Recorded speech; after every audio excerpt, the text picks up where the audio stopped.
തൊടിയിലൊക്കെ ധാരാളമായി കണ്ടുവരുന്ന ഒരു സസ്യമാണ് സഹദേവി എന്ന് സംസ്കൃതത്തിൽ അറിയപ്പെടുന്ന പൂവാങ്കുറുന്തൽ. ദശപുഷ്പങ്ങളിൽ ഒന്നായ പൂവാങ്കുറുന്തൽ ഒരുപാട് ഔഷധ ഗുണങ്ങളുള്ള ഒരു സസ്യമാണ്. ഇതിൻ്റെ ഇലയും വേരും പൂവുമെല്ലാം മരുന്നിനായി ഉപയോഗിക്കുന്നു. കൺമഷി ഉണ്ടാക്കാൻ പണ്ട് കാലം മുതലേ ഉപയോഗിക്കുന്ന ഒരു സസ്യമാണ്. രക്തശുദ്ധിക്കായി ഉപയോഗിക്കുന്ന ഈ ഔഷധം ചർമ്മ ആരോഗ്യത്തിനും വളരെ ഫലപ്രദമാണ്. ആർത്തവ സംബന്ധമായ പ്രശ്നങ്ങൾക്കും ഉപയോഗപ്രദമാണ്. പനി, ചുമ, മൂത്രാശയ സംബന്ധമായ രോഗങ്ങൾ തുടങ്ങിയവയ്ക്കുമുള്ള ഒരു ഔഷധമാണ് പൂവാങ്കുറുന്തൽ. സമൂലം ചതച്ചെടുത്ത് എണ്ണ കാച്ചി തേക്കുന്നത് തലവേദനയ്ക്കും കാഴ്ചയ്ക്കും നീരിറക്കത്തിനും നല്ലതാണ്. മൂക്കിൽ ദശ വളരുന്നതിനും ഫലപ്രദമായി ഉപയോഗിക്കാവുന്ന ഒരു ഔഷധമാണ് പൂവാങ്കുറുന്തൽ.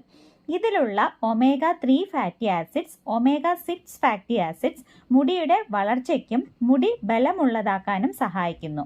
ഇതിലടങ്ങിയിട്ടുള്ള ഫ്ലേവനോയിഡ്സും ഫീനോളും ഇതിനൊരു analgesic, anti oxidant, anti bacterial property നൽകുന്നു.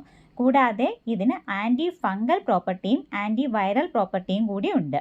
വിരശല്യത്തിനും ചർമ്മരോഗങ്ങൾക്കും ഉത്തമമായ ഒരു ഔഷധം കൂടിയാണ് പൂവാങ്കുറുന്തൽ.